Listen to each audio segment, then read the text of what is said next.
जिस तरह के बयान आ रहा है ईश्वर अप्पा जो भाजपा नेता वो कह रहे हैं कि सर दर्द होने लगता है नमाज अजान सुन करके। अब आपको किससे खतरा है? 80% को ये बताया जा रहा है कि आपको 20% से खतरा है। ये आपको मजाक नहीं लगता? हिंदू राष्ट्र, हिंदू राष्ट्र, हर कोई इसी रेस में भाग रहा है कि हिंदू राष्ट्र बनाना पड़ेगा। जी आप मुझे बताइए कि ये देश के अंदर आप किसको बेवकूफ़ बना रहे हैं कि लोग जो है ईश्वर अप्पा हो या बीजेपी के विधायक टी राजा सिंह हो, तो अब कल ही उनका बयान आया है। तो देखिए ना, ये आप हर रोज हर सब लोग एक ही लाइन में लग गए हैं। शास्त्री तो कह रहे हैं कि कोई दिक्कत नहीं, हमारे हिंदू राष्ट्र में मुसलमान भी रह सकते हैं। देखिए तो मुसलमान तो पहले से मुसलमान रह सकते हैं का क्या मतलब है?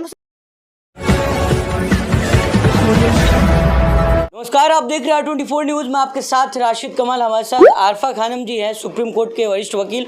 इनसे बातचीत करेंगे जिस बीजेपी के नेता ईश्वर अप्पा का जो बयान आया कि अजान से उनको जो है सर दर्द होता है। इन तमाम मुद्दों पर चर्चा करें। मैम जो बयान चुनाव भी है, लेकिन जिस तरह के बयान आ रहा है ईश्वर अप्पा जो भाजपा नेता वो कह रहे हैं कि सर दर्द होने लगता है नमाज अजान सुन करके। अजान अगर सरकार आती हो तो अजान हटवाए जाएंगे। देखिए ये बयान हर रोज किसी ना किसी के आ रहे हैं। देखिए कभी कोई धीरेन्द्र शास्त्री वो ये कहते हैं कि आप मेरा साथ दीजिए, मैं इसको आप हिंदू राष्ट्र बना दूंगा। आप इतने दो बच्चे पैदा कर करके आप राम के नाम पर दे दीजिए। तो इस तरीके के लोग जो है ईश्वर अप्पा हो या बीजेपी के विधायक टी राजा सिंह हो, तो अब कल ही उनका बयान आया है। तो देखिए ना, ये आप हर रोज हर सब लोग एक ही लाइन में लग गए हैं। जिस तरीके से अनुराग ठाकुर की पदोन्नति हुई है, उसके बाद हर किसी को लगता है कि जो जितना नफरती बयान दे सकता है उसको उतनी बड़ी उसको उपाधि मिलने वाली है, उसको उतना बड़ा मंत्रालय मिलने वाला है। तो सब एक ही रेस में भाग रहे हैं कि कौन कितना ज़्यादा नफरत उगल सकता है एक समुदाय के लिए। लेकिन इन सब के बीच में अगर आप ये देखें तो देश का माहौल जो बिगड़ा है, देश का माहौल जो बिगड़ रहा है, आपसी जो भाईचारा है वो ख़त्म हो रहा है, देश के अंदर जो शांति जिस तरीके से भंग की जा रही है। तो ये देखिए, ये किसकी जिम्मेदारी, किसको सोचना है? हमें और आपको मिलकर के सोचना है। लेकिन आज हर कोई बीजेपी का विधायक हो, कार्यकर्ता हो, सब एक लाइन के अंदर हैं। देश को हिंदू राष्ट्र बनाने की बात चल रही है। मैं ये पूछना चाहती हूँ, देश का प्रधानमंत्री हिंदू है, देश का गृह मंत्री हिंदू है, तमाम सारे जो मंत्री हैं वो सभी हिंदू हैं। देश के अंदर जितनी भी संस्थाएं हैं वो आपके इशारे पर काम कर रही है। देश का मीडिया आपके हाथ में है।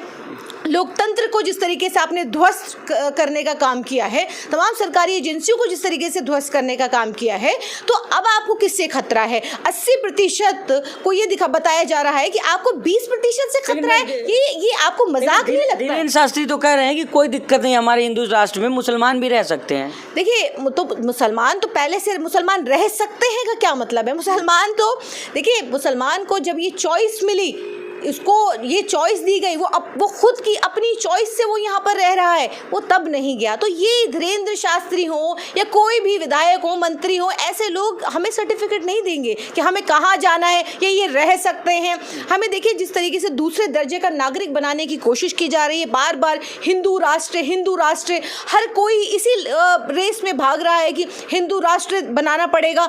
जी आप मुझे बताइए कि ये देश के अंदर आप किसको बेवकूफ़ बना रहे हैं कि हिंदू राष्ट्र बनाना पड़ेगा? ये अगर हिंदू राष्ट्र बनाने से अगर देश का विकास होता है, देश के अंदर अगर युवाओं को रोजगार मिलता है, नौकरियां मिलती हैं, अगर देश उन्नति करता है, तो आप घोषित कर दीजिए। ये तो आप, क्योंकि आपातकाल जिस तरीके से देश के अंदर एक अनडिक्लेयर इमरजेंसी जो लगी हुई है वो तो लगी हुई है, तो फिर ये कहना कि हिंदू राष्ट्र का डर दिखा करके 80% को कि 20% से 20% अब्दुल आपका क्या बिगाड़ रहा है? वो तो पंचर, आप ही कहते हैं कि वो तो पंचर लगाता है, वो बुचर खाने वो खोलता है, मदरसे की आप बात करते हैं, तो आपको उससे क्या खतरा है? छोटे से बड़े नेता तमाम लोग तो यही कह रहे हैं कि हिंदू राष्ट्र था, हिंदू राष्ट्र रहेगा। धीरेन्द्र शास्त्री कह रहे हैं अगर 2 साल ऐसे ही हम प्रयास कर दिए तो हिंदू राष्ट्र बनवा ही देंगे। मनीष कश्यप जाकर आशीर्वाद लेता है, कहता है कि हम निर्दोष हैं। तो सब लोग तो मिले ही हुए हैं। देखिए बिल्कुल पूरी तरीके से, देखिए ये लोग सिर्फ और सिर्फ देश की जनता को बेवकूफ़ बना रहे हैं कि हिंदू राष्ट्र पहले था, है, ये कंफ्यूज हैं कि आखिर क्योंकि चुनाव नज़दीक है, 2024 नज़दीक है। और आपको याद दिला दूं 2024 जैसे जैसे नज़दीक आ रहा है, आप देखेंगे कि अब सभी लोग जिस तरीके से सबको एक टास्क मिल गया है कि आप बस लग जाइए। देश का मीडिया जो है वो उस राह पे तो पहले से चल रहा है, लेकिन आज तमाम मंत्रियों विधायकों को एक जिम्मेदारी दी गई है कि आप सिर्फ और सिर्फ नफरत परोसिए और फिर देखिए 2024 जीतते ही आपकी किस तरीके से उन्नति होती है। तो ये सबको एक टास्क मिला हुआ है। और आप अगर थोड़ा सा पीछे अगर गौर करेंगे, आप पूछना चाहती हूँ गोधरा कांड जो हुआ देश के अंदर वो कब हुआ? देश के अंदर अगर जो अमर यात्रियों के ऊपर जब ये हमले हुए तो ये कब हुए?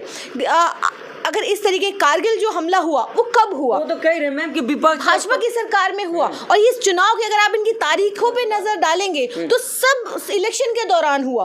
तो ये साफ है कि जब चुनाव आते हैं तो इनको लगता है कि इस तरीके के भड़काऊ बयान आप कह रहे हैं कि मोदी से किसी का मुकाबला ही नहीं है। देखिए हाँ, देखिए जाहिर है बिल्कुल क्यों नहीं भारी होगा, क्योंकि आज 80% को ये डर दिखाया जा रहा है कि तुम्हें 20% से खतरा है, तुम्हें उस अब्दुल से खतरा है। देखिए खतरा किसी को किसी से नहीं है।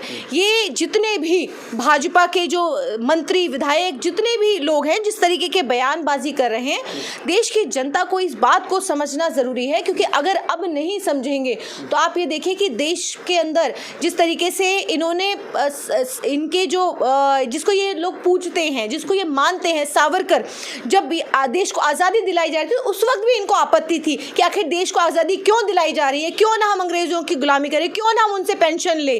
तो उनको तब भी आपत्ति थी। तो आज ये गोडसेवादी जो विचारधारा है, ये भारी, ये जो गांधीवादी विचारधारा पे ये थोपना चाहते हैं। लग रहा है मैम आखिरी सवाल कि सब चुनाव का प्रोपेगेंडा है क्या? चुनाव को लेकर सारे बिल्कुल एक माहौल जो है ये तैयार किया जा रहा है, एक प्रोपेगेंडा। देखिए ना आप, अब मैं बात करूंगी कि राहुल गांधी ने लंदन के अंदर क्या कहा और उसको सदन के अंदर जिस तरीके से पेश किया जा रहा है, बड़े बड़े मंत्री, बड़े बड़े सांसद जिस तरीके की भाषा का प्रयोग कर रहे हैं, वो कह रहे हैं कि राहुल गांधी जी को माफी मांगनी चाहिए देश से। आखिर राहुल गांधी जी ने ऐसा क्या कह दिया? देश के लोकतंत्र की बात अगर होगी तो क्यों नहीं देश की पटल पे आप जाकर के, अगर प्रधानमंत्री जी बाहर जाकर के अगर ये कहते हैं कि देश के हिंदुस्तान के अंदर कोई व्यक्ति पैदा हुआ तो वो ये सोचता था कि आखिर मैं कहाँ पैदा हो गया, उसको शर्मिंदगी होती थी। इस तरीके की बातें प्रधानमंत्री जी जब कहते हैं बाहरी मुल्कों के सामने, तो देश को तब उनको माफ़ी नहीं मांगनी चाहिए। लेकिन आज अगर राहुल गांधी जी ने ये बात कही कि हमारा अंदरूनी मामला है, ये हमारा इंटरनल मैटर है कि आज देश के अंदर लोकतंत्र खत्म है, जब आप बीबीसी के दफ्तरों पर छापेमारी करते हैं तो ये खबर बाहर नहीं जाती है। जब आप देश की मीडिया जिसको आपने पूरी तरीके से खत्म कर दिया है, तो वो देश का मीडिया तो सब जगह सब देख सकते हैं। तमाम मुद्दे बात करें, आखिरी में सवाल लेंगे। 24 का विपक्ष का चेहरा कोई दिख रहा है आपको? मोदी के सामने कोई दिख रहा है? राहुल गांधी के सामने कोई चेहरा नहीं है। राहुल गांधी बिल्कुल राहुल गांधी। चलिए, बहुत शुक्रिया। तो ये थी हमारे साथ आरफा खानम जी जो तमाम मुद्दे पर चर्चा कर रही थी। शुरू जो हमने किया मनीष कश्यप के जो सीज किए गए अकाउंट, उसके बाद से जो तमाम जो भाजपा नेताओं के बयान आ रहे हैं, आरफा खानम कह रही है कि ये सब चुनाव की तैयारी है, 24 के चुनाव, उसके बाद जो तमाम और भी अन्य राज्यों में चुनाव है, इसको लेकर ये सब माहौल बनाया जा रहा है। अब देखना होगा आगे क्या कुछ कार्रवाई होती है। लोगों को अजान से भी दिक्कत हो रहा है, कब तक ये दिक्कत सॉल्व होगा। बाकी इस तरह की तमाम खबरों के लिए हमारे बने रहिएगा। धन्यवाद।